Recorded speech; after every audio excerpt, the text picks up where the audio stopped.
Hi everyone, my name is Baptiste Carnot and I work in business development at InfoTraffic. Hi everyone, I am Jérôme Lefebvre, CEO and founder of InfoTraffic. Thank you for participating in this virtual session. Today we are going to talk about dynamic pricing, which is a new way to optimize the use of parking facilities and its revenue. After this presentation, we will be happy to answer all of your questions. And feel free to use the chat during the session. Just a quick bio about InfoTraffic. Our mission is to help people save time, reduce stress, and improve productivity. For the last 20 years, we have built experience and knowledge about mobility, real-time data, and digital signage. Let's start with a brief overview of this session. This topic is based on a case study. A city in France, Nîmes, has decided in 2019 to implement a dynamic pricing strategy for its city center parking garages, where InfoTraffic works as a provider of digital solutions, implementing the digitalization of the rates. First, we will explore the issues that needed to be addressed with the testimony of different stakeholders. We will ask experts to explain to us the fundamentals of yield management and look at the types of pricing techniques. Then we'll get into technical aspects of the solution chosen by the City of Nîmes and the current benefits for every stakeholder. Interest in dynamic pricing techniques has increased considerably in recent years due to a tangible shift in how we live and behave. The COVID crisis has of course had a huge impact on parking occupancy, but we must also consider the increase of traffic jams, which lead to the use of public transportation.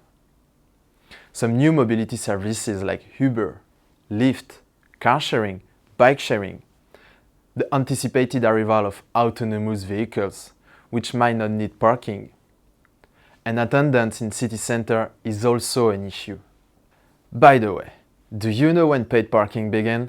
In Oklahoma City in the 1930s, downtown merchants complained that most parking spaces were occupied all day long by employees who work downtown, leaving no room for potential customers. One guy, Carl Maggi, had a great idea, the parking meter. It works so well that stores on other streets asked for parking meters to be installed few days after the first one. Developing downtown business with parking price management. Wasn't it this idea implemented in Nîmes? Yes. The French city of Nîmes wanted to enhance and develop the commerciality of the city center. Therefore, they wanted to promote short-term parking and discourage long-term parking. But let's watch a quick video report about this project. Dans ce parking couvert, le tarif horaire n'est plus fixe. Interparking a choisi d'appliquer la tarification dynamique, stratégie qui consiste à ajuster les prix aux variations de demande. Si ça augmente quand il y a plus de fréquentation, je trouve ça mauvais. Après, si ça diminue quand il y a moins de fréquentation, je trouve ça bien. En fonction du jour, de l'heure et de la durée de stationnement, il est possible d'obtenir une réduction du prix, des baisses pouvant aller jusqu'à moins 60%. Fixés 3 jours à l'avance, les tarifs sont consultables sur un site internet. De minuit à 5 heures, le tarif était remisé. 250 grilles tarifaires permettent d'optimiser le remplissage. Ce tarif est calculé sur l'historique du parking, c'est-à-dire que le cas échéant, on s'est basé sur les 5 dernières années d'exploitation du parking, soit depuis son ouverture. Après 6 mois de mise en service, le test est concluant. La fréquentation du parking Nemosus a augmenté de 10%. Cette initiative a séduit la ville de Nîmes. Elle espère développer l'attractivité de son cœur de ville. On a déjà adopté plusieurs mesures en faveur du stationnement, des gratuités en surface, des gratuités en parking. Et là, voilà, on continue à travailler pour un système plus souple et plus attractif pour l'usager. Sur les 9 parkings couverts à Nîmes, seuls 3 appliquent la tarification dynamique, une pratique qui a vocation à se généraliser dans les années à venir. Imagine yourself in a human-sized city with an attractive historical downtown and a strong economy. An average town in Canada, you would think. Well, Nîmes is almost that town, at the one and major exception that it's sunny and warm all year long. Beside the weather question, Nîmes is the average town for North America economy. On and off-street parking markets are mature and highly competitive. Parking facilities are facing each other on prices or services diversification, competitiveness. But in fact, do we know what matters the most for every stakeholder of the parking industry in this city? We asked Claude de Girardi, elected city representative of Nîmes, to give us a first overview of the situation for town's representative. Cities are key players in the industry. They sponsor every project, and more broadly, they emphasize urban strategy for their town. Let's listen to her. On a des parkings qui, en termes d'urbanisme, sont parfaitement localisés par rapport à l'hypercentre commerçant et piéton donc, du centre-ville de Nîmes. Et on a plusieurs parkings en ouvrage, gérés par plusieurs concessionnaires différents.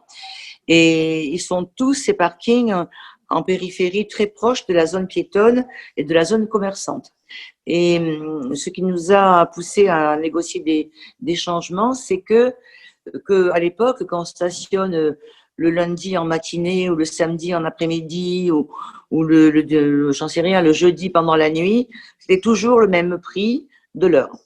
Donc, on a commencé à travailler sur un assouplissement de ces tarifications et sous la pression, il faut le dire aussi, des commerçants qui nous disaient le parking, pour nous, le prix du parking est un frein à l'attractivité du centre-ville, alors que dans les zones commerciales périphériques, le parking étant gratuit, dans les hypercentres commerciaux où il y a pas mal de boutiques, d'équipements de la personne, d'équipements de la maison autour d'un supermarché ou d'un hypermarché. Là, le parking est gratuit, donc les commerçants du centre-ville se sentaient un peu défavorisés et souhaitaient qu'on travaille sur le stationnement et sur le tarif du stationnement pour les aider, soutenir le commerce. Être séduisant par rapport à une clientèle qui avait trop tendance à aller dans les centres commerciaux de périphérie. Dans le principe de tarification dynamique qu'on a mis en place avec Interparking, la grille tarifaire, qui est le fruit d'un travail qu'ils ont fait sur l'historique des fréquentations, bon, c'est quand même un gros travail en back-office. Cet historique a mis en évidence quand même des plages horaires, des jours dans la semaine, des semaines dans les mois et des mois dans l'année où on a beaucoup de demandes et peu de places, ou à l'inverse, on a beaucoup de places et peu de demandes. Les commerçants sont plutôt satisfaits d'avoir été écoutés, que des assouplissements aient pu être apportés aux politiques tarifaires de stationnement dans leur ensemble. Interparking eux-mêmes, quelques semaines après avoir mis en place le système, nous disaient que oui, ils avaient augmenté la fréquentation déjà. Toutes ces énergies mises en commun pour finalement faire en sorte que l'attractivité du centre-ville soit plus forte. On a le sentiment que ça marche. Les commerçants ont le sentiment que ça marche. Donc ça marche. Parking managers have also the right and intent to promote dynamic pricing. Interparking is a major actor of the parking industry in the city of Nîmes and operate the first parking where dynamic pricing were actually developed.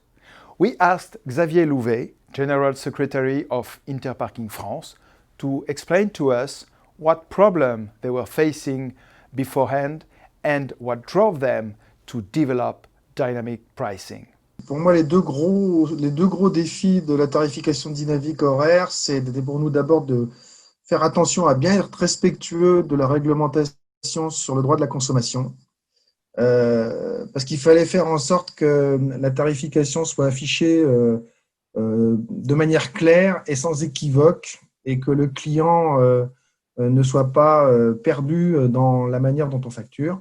Et pour y arriver, la meilleure méthode qu'on ait trouvée, c'est d'associer toutes les parties prenantes au projet, toutes les entreprises, dans des réunions de comité de pilotage qui permettaient en fait à chacun de comprendre la problématique des autres dans cet objectif et d'éventuellement être force de proposition quand une difficulté apparaissait. Voilà. Donc ça, c'était un premier point important. Deuxième point, c'est de trouver le moyen de faire comprendre le fonctionnement de la tarification dynamique aux clients et de manière simple. C'est ça le plus compliqué. Et pour ça, on a inventé des noms de tarification. Donc, on s'est associé avec une agence de communication. On a inventé des noms Zen, Cool, Soft, Fast qui correspondent à des niveaux de congestion ou en tout cas des niveaux de demande. Le client voit lui une congestion dans le parking, donc à des niveaux de demande de stationnement sur le parking. Et puis, pour que ça soit encore plus facile d'identifier dans quel niveau de congestion ou en tout cas quel est le tarif qui sera appliqué au client, on y a associé à chacun de ces noms une couleur, ce qui permettait d'afficher les tarifs en couleur et pour le client de bien se rendre compte du niveau de prix, en tout cas auquel il allait être facturé. Donc, ce sont les deux gros défis qu'on a relevés. Le droit de la consommation d'un côté et essayer de rendre les choses simples pour le client. En tout cas, on a eu quelques retours informels de clients qui ont trouvé que le système était juste, parce qu'ils trouvent ça juste que lorsqu'il n'y a pas de monde dans le parking, on paye moins cher, et quand il y a beaucoup de monde, on paye un prix plus élevé. À remarquer qu'on n'a aucune réclamation aujourd'hui à déplorer depuis qu'on a mis en place ce système. Et puis pour ce qui est de la performance, on va dire que sur le chiffre d'affaires, bien qu'on pratique par moment des remises qui peuvent aller jusqu'à moins 70% sur les tarifs, on n'a à déplorer aucune baisse de chiffre d'affaires, donc c'est plutôt prometteur. Municipalities and managers are promoting various projects for the revival of parking industry. But they must be willing to listen to drivers' habits and needs. Hans Puvergel, COO of Parkopedia, is sharing with us his point of view regarding drivers' needs nowadays in terms of parking necessity. Parkopedia, I'm sure you know us, is the global leader in digital parking services for drivers around the world, in car, on mobile applications, in the web, etc. So when I look at the problems that consumers, drivers are confronted with today when it comes to parking, it boils down to a decision-making process around location and price. These are the two key parameters that consumers are dealing with. There are a few others, for handicapped people or vehicle sizes, etc. But location and price are the key parameters. So to make a decision on the basis of location and price, you obviously have to know about the price. And that leads to dynamic pricing and the impact that could have. It creates definitely wider choices, and we can already see that, in particular in the Anglo-Saxon markets, where certain consumers prefer to even pay premium prices because that helps them to reduce their parking anxiety, or it ensures that they will have availability at a particular pre-selected location by the time they get there. But there are also other consumers that prefer to get the cheaper deal and that don't mind walking a few blocks, extra blocks to their destination. What it means is we have additional choice, and that overall increases the use of the vehicle and the use of parking locations, in particular in urban areas, other than, for example, taking an Uber or a Lyft. Our study case of Nîmes clearly leads us toward dynamic pricing as a solution for more flexibility and a transformation of drivers' experiences. But is that model duplicated by other key players of the industry? Well, Jérôme, we have here Sébastien Fraisse from the market leader Indigo that will tell us more about Indigo revenue management strategy and how they envision yield management as a global solution. Alors pourquoi un exploitant privé pourrait s'intéresser à la tarification dynamique et pour répondre à quels besoins? S'agissant d'Indigo en France, évidemment, le premier besoin et la première raison qui nous a amené à nous intéresser à ce sujet, c'est bien entendu celui des revenus, d'améliorer nos recettes. sans passer par des augmentations traditionnelles et généralisées, parce que dans un certain nombre de cas, on se doutait que ces augmentations pouvaient peut-être ne pas être acceptées ou en tout cas ne plus être vraiment comprises. Donc on avait fait le choix de tarification dynamique afin vraiment d'adresser de manière très spécifique des moments de la journée, de la semaine, des clientèles particulières, en espérant bien entendu augmenter nos recettes, et c'est ce qu'on a pu mesurer.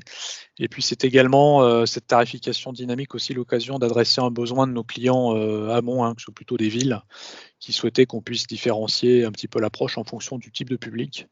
Week-end, semaine, c'est pas forcément les mêmes clients, c'est pas forcément pour les villes les mêmes préoccupations.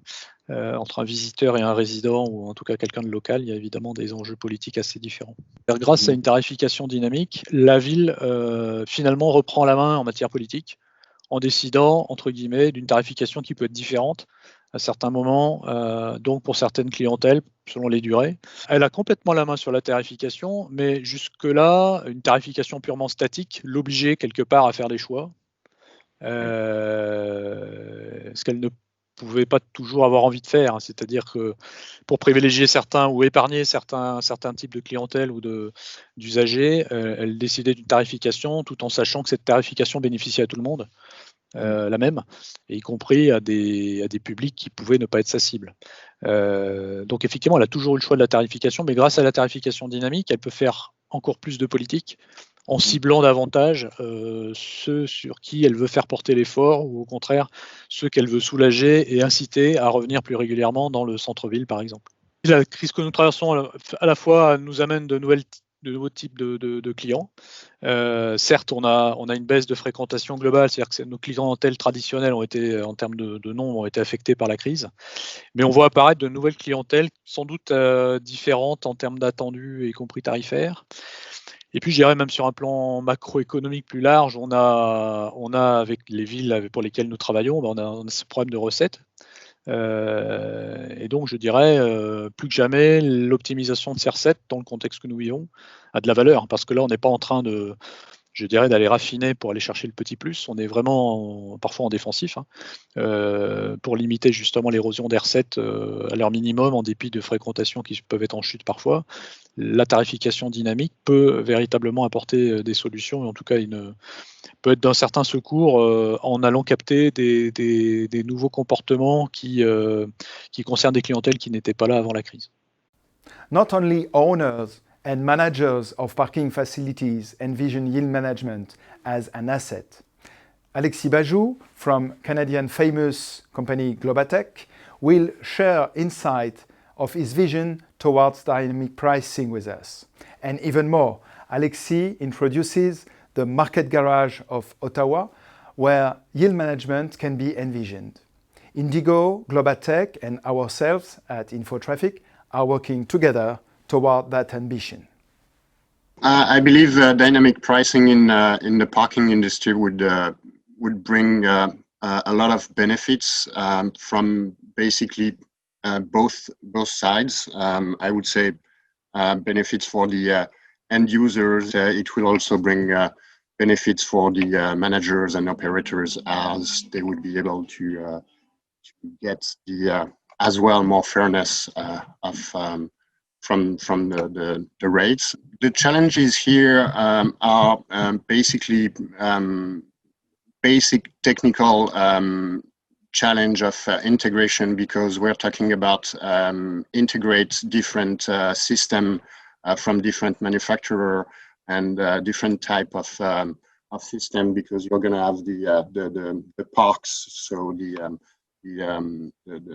parking software, but as well the dynamic signage system, and eventually the yield management system as well.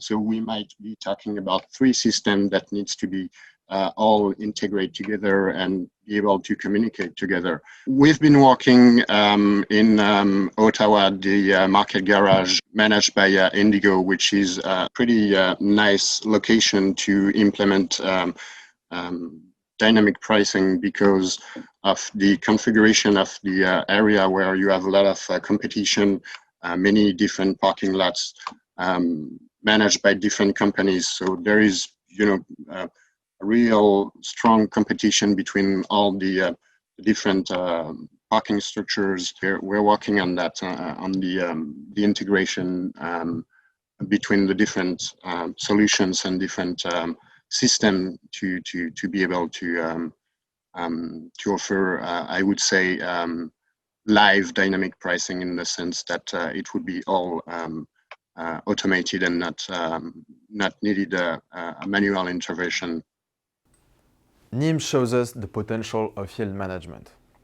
Various major actors pointed out real benefits out of dynamic pricing. Yet, could we get more precise? Yield management, dynamic pricing, what are we really talking about?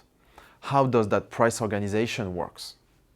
When you have a fixed amount of resources available for sale, like parking spots, and you are unable to inventory them for future sale, but you are able to predict demand for them, so you can use a variable pricing strategy to account for these factors and determine the right rates for your facility to make sure you are optimizing its occupancy.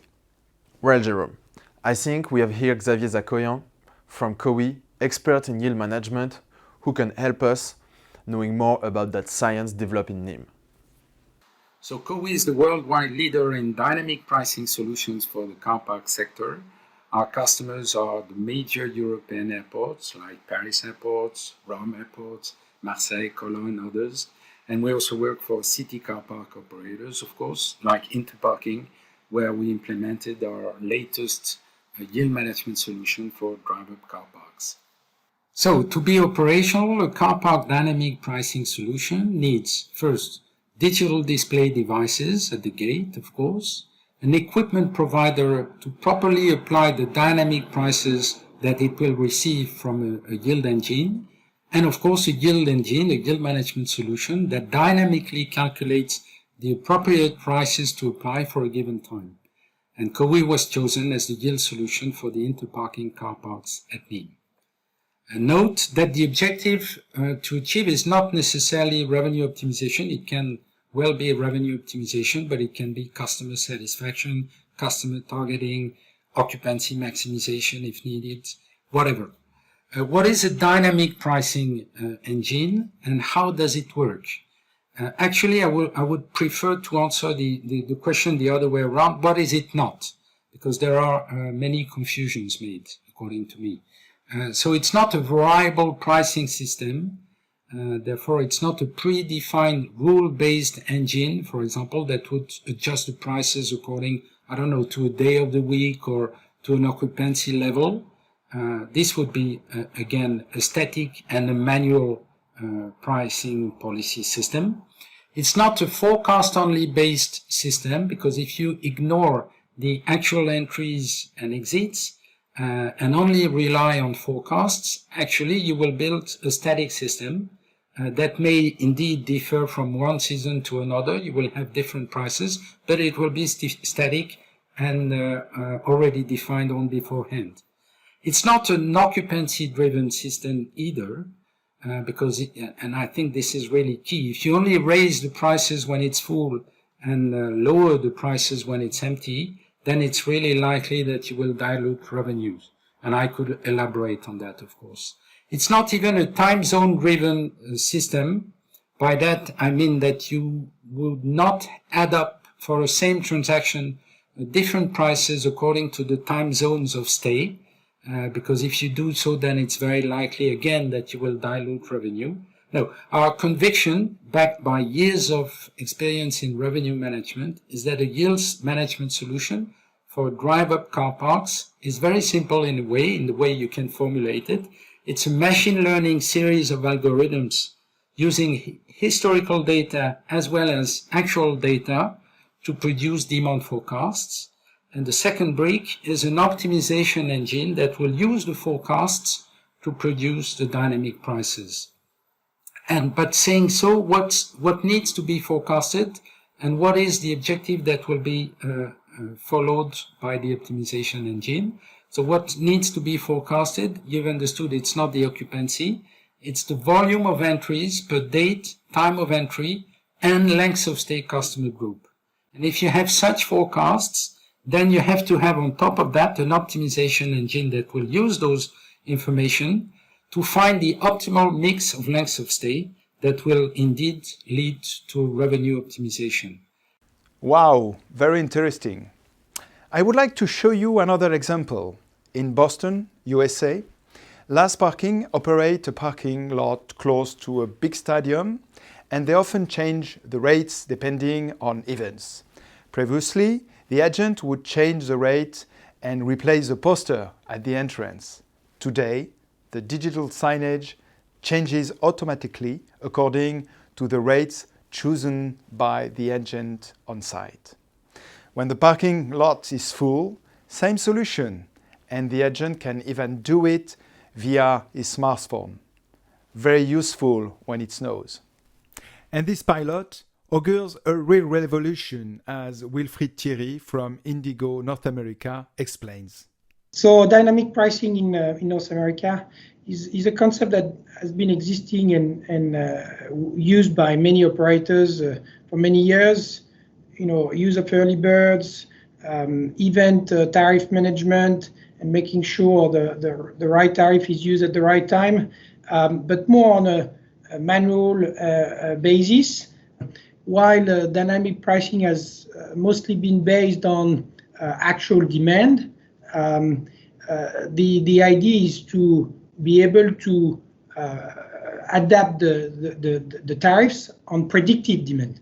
And I think that's where our industry has been moving in the right direction. We have tested already in many locations in North America, Boston with Last Parking, Ottawa with Indigo, but also with one of our key partners, Toronto Pearson Airport, where we have implemented dynamic tariffs for online business. And I think this is one of the next step as well is really to implement widely at the gate, and not only for the pre-booking and reservation business, which has been the natural initial step to deploy dynamic pricing. And how does it work in other facilities? Maxime Hébert from Indigo can give us an insight more accurate regarding revenue management strategy at Indigo. The strategy in Indigo is different for yield management for every single location.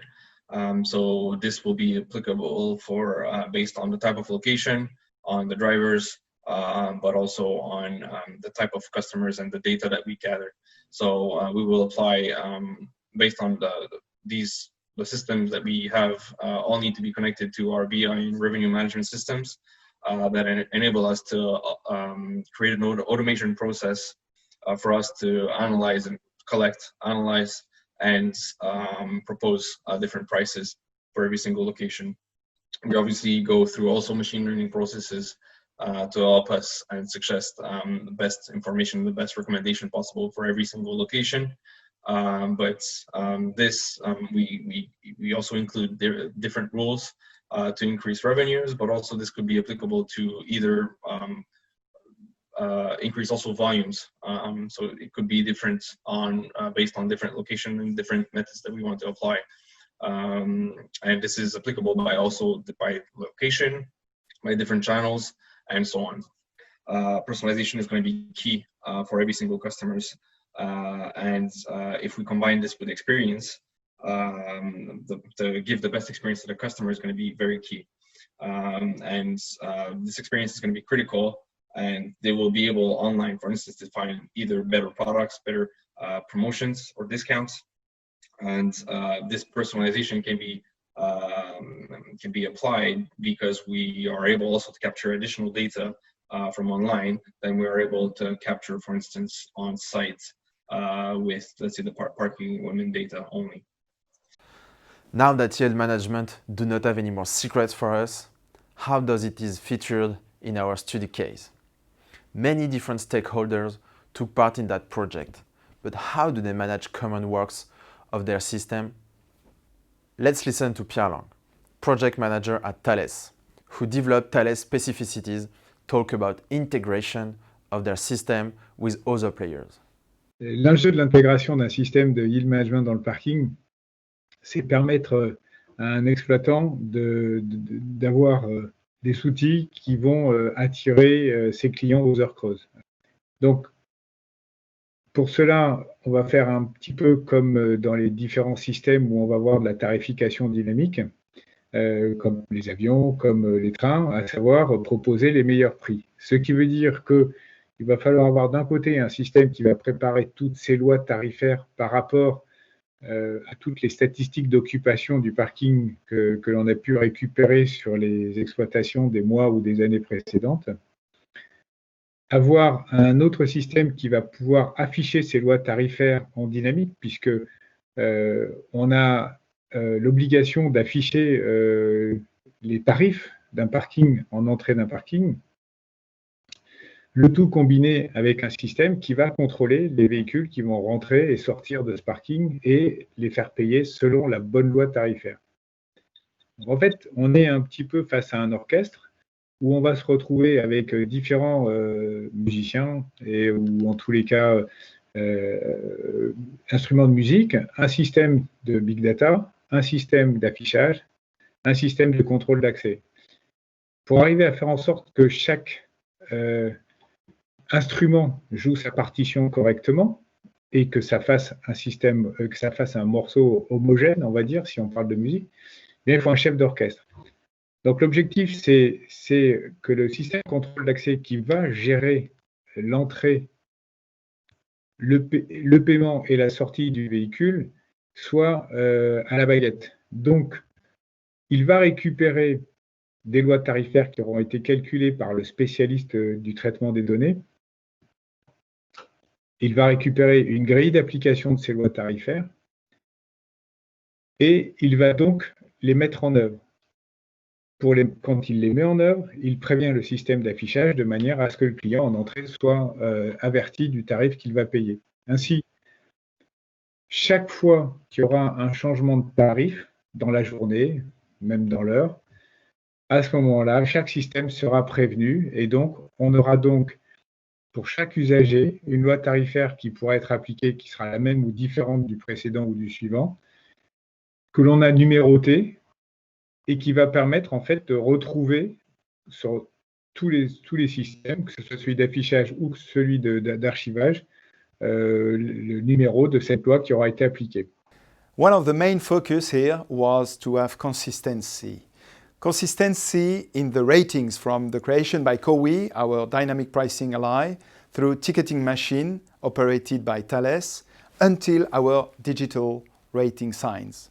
For drivers, it means consistency from the moment they get the info out of our digital signs until they paid out of the ticketing machine. So, what are the benefits of implementing a dynamic pricing strategy? Well, Jerome, we have 7 of them. The first one, flexibility. Dynamic pricing gives the opportunity to address a price for a given time and segmentation of drivers. Second one, enhanced driver experiences. A transformation toward modern and digital solutions allow better communication and create fidelity. Address new segment. Dynamic pricing gives the opportunity to address new segment of drivers that were not able to use those facilities before, or that were previously excluded to this consumption. Leverage the revenue function. Maybe the keystone of the solution that redefine the economical model of a parking facility. Transparency. Dynamic pricing creates fidelity once more. Drivers seize more opportunity and legitimacy in the pricing. Management of urban flow. For municipality, it's an answer to the dual needs of downtown commerciality versus urban space management. Last, answer for modern urban issues. Dynamic pricing for the parking industry is itself a solution to the needs of eco-friendly and greener downtown, but yet accessible to rural and peri-urban population. In conclusion, we asked all of our participants what their vision of yield management was for the future of the parking industry.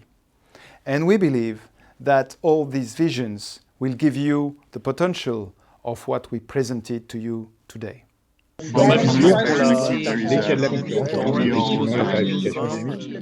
Alors ma vision pour la tarification dynamique dans l'industrie du parking demain, pour moi, elle est vraiment d'en faire un outil justement politique. La ville pourrait décider de manière instantanée que pour essayer de jouer sur le comportement et sur la situation, elle fasse évoluer en direct ses tarifs. Et c'est pour ça que je crois véritablement que la tarification dynamique a de l'avenir dans son axe politique. En tout cas, sur la France, le grand enjeu des prochaines années, c'est de convaincre les villes que cet outil de tarification dynamique, dans de bonnes mains et avec les bons modèles et avec des objectifs clairs, peut leur permettre d'atteindre ces objectifs de manière assez claire et efficace. From my perspective, there is a real opportunity as well for big city in North America. I'm pretty sure that we're going to see dynamic pricing, more and more in the coming years. Well, globally in North America, that big cities like Montreal will definitely go forward. Dynamic pricing. This is the opportunity to really implement the right tariff at the right time for the right customer. Dans le futur, dès qu'il y a de la concurrence, je pense qu'effectivement, la tarification dynamique peut être un outil pour un exploitant de parking, pour attirer des clients, des usagers et effectivement augmenter sa capacité, enfin augmenter en tous les cas le nombre de véhicules, son occupation. Ça va dans le sens de l'histoire, sinon on ne l'aurait pas fait. Le développement du low cost, le développement des technologies digitales pousse tous les opérateurs, quel que soit le métier, à retravailler leur manière de tarifer leurs services. Et que ce soit des compagnies aériennes, de l'hôtellerie, des transports. Et je pense que le stationnement n'y coupera pas.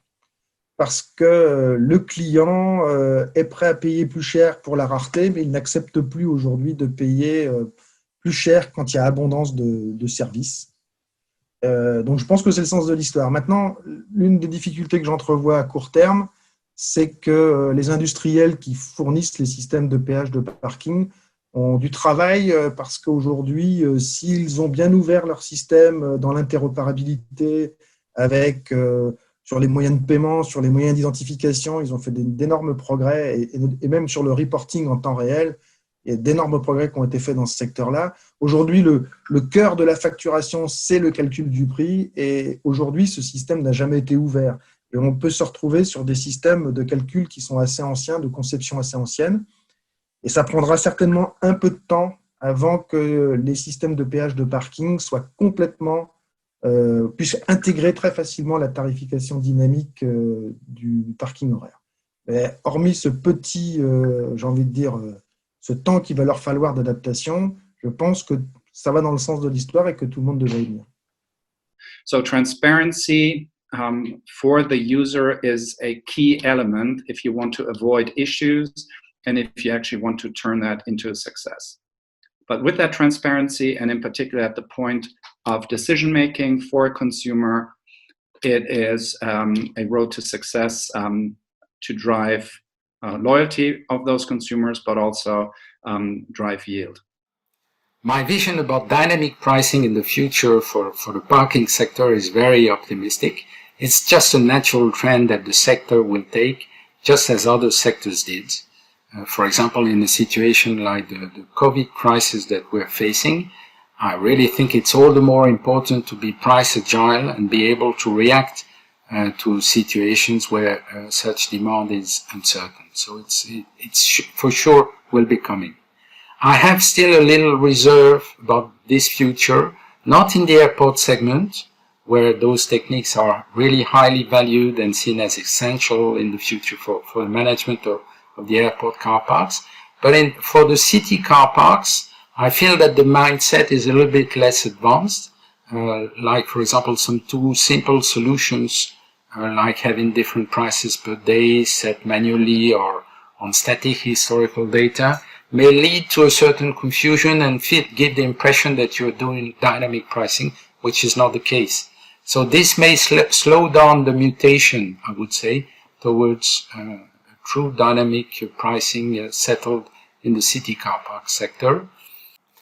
But this is a very minor reserve I have, and again, I'm very optimistic about the trend in the future of the dynamic pricing for the car park sector, for sure. Regarding ourselves at InfoTraffic, dynamic pricing is the switch of tomorrow for the parking industry. Thank you very much. Thank you.